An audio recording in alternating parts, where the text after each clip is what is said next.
Hi, welcome to Raw Math. Today I'm doing a series of videos on rationals, rational expressions, and equations. In this video, I'm going to talk about multiplying and dividing two rational fractions. Rational means fraction. I was just a bit redundant there. These rationals have polynomials in them, which means when we do the operator, subdivision, multiplication, what we need to do is, with division, we need to flip. That way both will be multiplication, but we need to factor first. And very often when you deal with these kind of problems, what you need to do is factor first. Well, I put a square around division. This is just a visual reminder to me that that fraction needs to flip. Because once I start factoring, I sometimes overlook the division sign and that square says, hey, flip this over, rectangle. So 7f minus 9, plus 9 is prime. If it's prime, it doesn't need to be factored. I have a 7f plus 9 divided by. All right, f squared minus 4f minus 21. We're looking for two numbers that multiply to 21. That's either 1 and 21 or 3 and 7. And add up to negative 4. So that has to be a 3 and a negative 7. f plus 3, f minus 7 times. Now I'm going to slip down to the denominator because when we flip it, this denominator becomes a numerator. 5f minus 35, I can factor out of 5. If I factor out of 5, I'm left with f minus 7. And then 14f plus 18, I can factor out a 2. And if I factor out a 2, I'm left with 7f plus 9. Okay, so now I reduce. Reducing is probably my favorite part of the process because I can start just canceling out these binomials.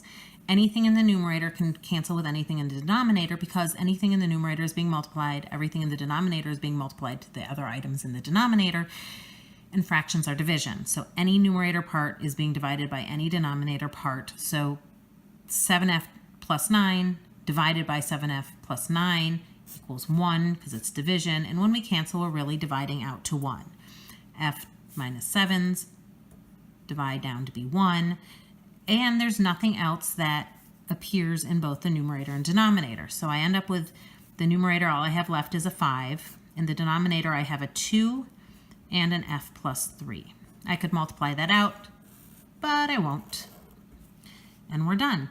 These multiplication and division problems, the challenge is in the factoring, but once you get it factored, it's pretty quick because fractions are division. Multiplication and division are inverses. They're the same family of operations. So this doesn't really get tricky. Fractions, as much as students hate fractions, it's not really fractions. It's adding and subtracting. It's when you join the two basic operator families together, things get interesting, rules get tricky. But if it's all multiplication and division, it's really not too bad. Now the second problem is multiplication. So all we have to do is factor and reduce. So two numbers that multiply to negative 3 and add up to 2, that would be d plus 3 and d minus 1. Over, we have a difference of two squares, d plus 2, d minus 2, times. Two numbers that multiply to 10 and add to 7, 1 and 10, 2 and 5.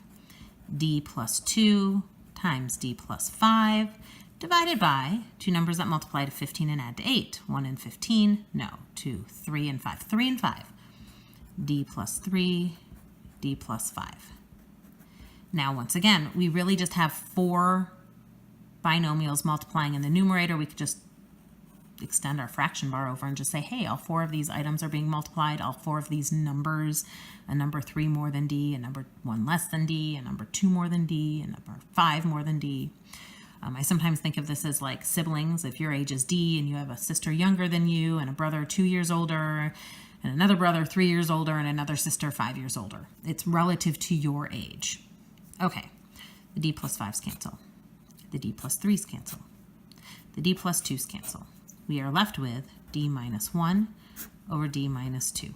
Now, you don't need to put those parentheses in. We did over here because there's a 2 multiplied. We don't actually need them here, but I really like to keep the parentheses so I remember that this is a single number, a number that is 1 less than d. This is a single number that is 2 less than d. Otherwise, students start to try to divide term by term. Term implies addition and subtraction. Addition and subtraction is a different operation inverse than multiplication and division. So I put the parentheses in there to remind me when to stop. All right. I hope you've enjoyed this video. Please subscribe to my YouTube channel, like my Facebook page, and I will see you on the next video. Thanks.